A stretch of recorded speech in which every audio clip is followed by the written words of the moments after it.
In retrospect, we have inherited this idea of the wuxing, or the 5 phases, and it's difficult to see immediately how it could be derived from the yin-yang theory and the opposition that's present in the I Ching.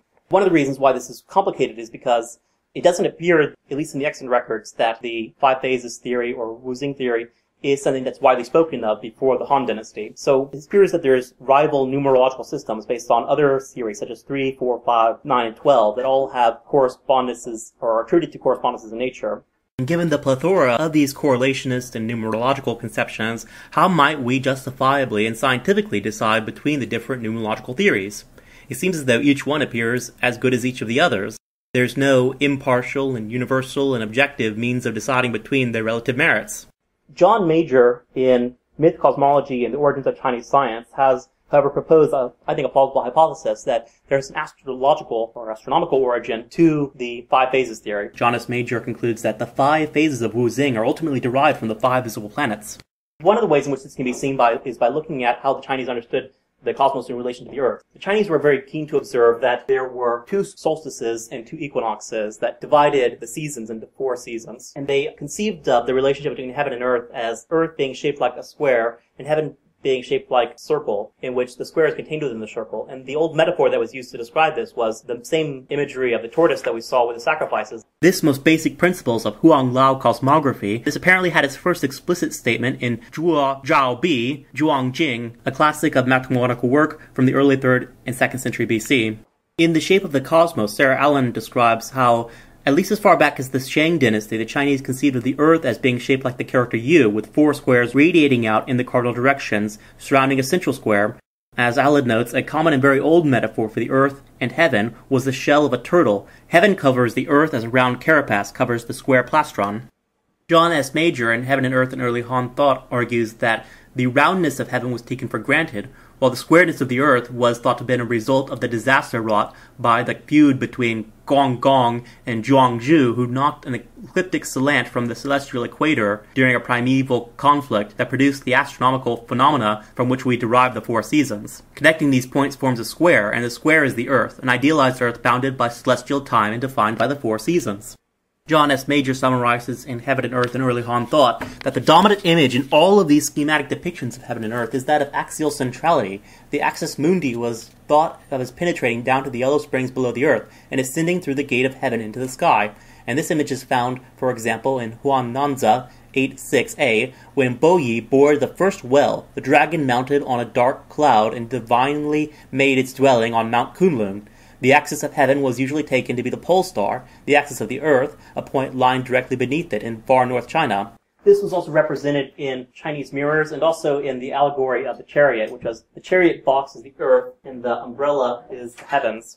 5 can actually be derivative from 4. We usually think of them as being unrelated to one another, one being even and the other being odd. But if we think of them in a geometrical context, we can see that the square Earth admits of 4 separate sides, and that these can be understood in either a circular or a rectangular order, so that we have, on the one hand, a 5-fold heaven and earth, and on the other hand, a 9-fold heaven and earth. And the 9-fold system would be terribly important for Chinese statecraft in the future. Mencius would formulate what he attributed to the Book of Rites was the well-filled system, in which the peasants would each have an equal square of land, and that the middle square of land would be meant for common tillage, for common farming, for collective produce. And this would actually come to be prescribed during the Tang Dynasty, when the emperors required that every able-bodied man should be given a plot of land that conformed to the system as best as possible, allowing for the natural geography. And so you can see how these nicely fit in with the number 5, but also the 5 elements. Just like in Western cosmology, Aristotle formulated a doctrine of the quintessence, or the element that was beyond all the elements, fire, earth, air, and water, but also the prior condition through which all they operated. In Chinese civilization, qi was conceived of as the material substrate in which all of the elements, all of the 5 phases, moved in their continual cycle. It's easy to understand how this works. We usually think of 2 definite things, like ice and water, as being separate phases of matter, but then we wonder, well, how is it that one comes to be the other, or vice versa? It seems like they have to pass some third thing. So if you have a sequence of 5 elements going from one to the next, there seems like there must be something that they're passing through in order to get from one element to the next. And this is described as the qi, the material substrate. And John S. Major in Heaven and Earth in Early Han Thought writes, the mutual interaction within a class of things defined by yin and yang and the 5 phases is conveyed by qi. The word qi originally meant breath, stem, or vapor. By the early Warring States period, however, it had come to mean more broadly an active influence of some kind from the atmosphere, in whether or within the body. The idea of qi was as a conveyor of resonant influences on the ganying principle that like responds to like seems to have originated with Zhou Yuan, the followers of the Jingzi Academy in the state of Qi in the 3rd century BC, as an active correlative principles. It was regarded as an immaterial substance, the primordial Qi, that also was the self-organizing cosmogonic process of the cosmos that condensed into the material fabric of all things in heaven and earth.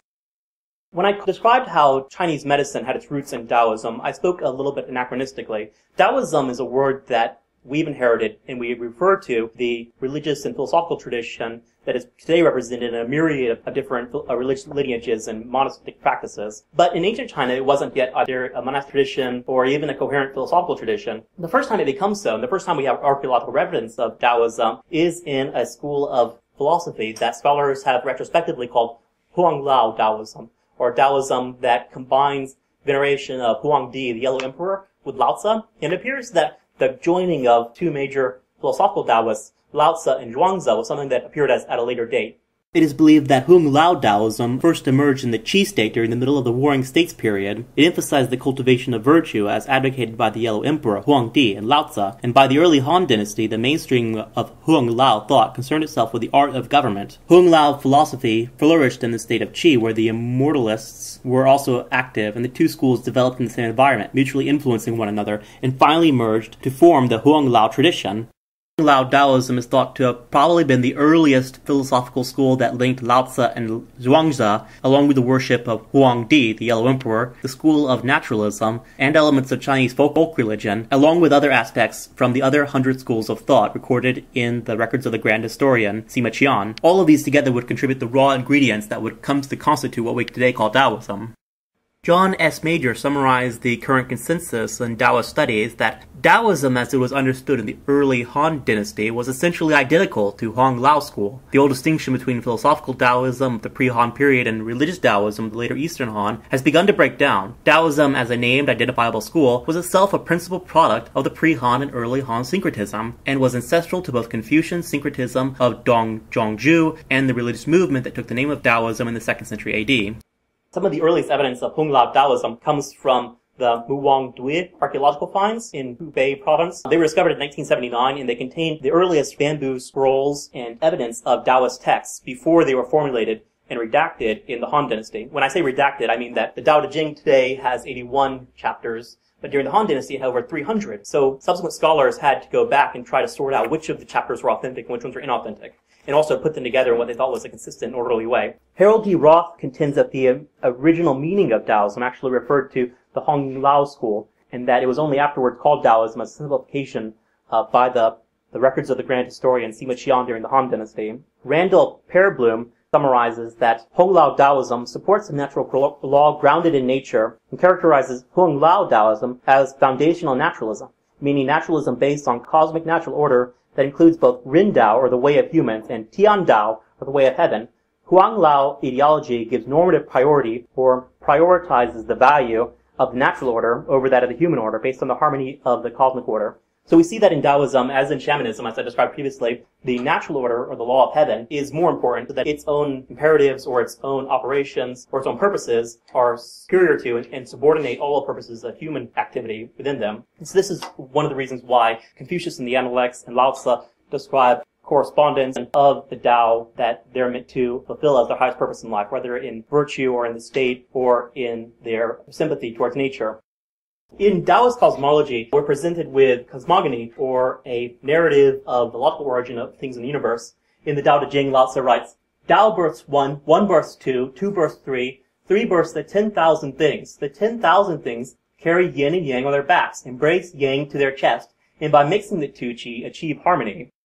One might wonder today, from our modern perspective, where we have 9 major planets and who knows how many minor planets and dwarf planets, why we should believe that the astrology of the ancient Chinese is a sure ground for scientific practice, why we should understand natural science or our own conception of nature as grounded in the visible planets that were observable during the Han Dynasty.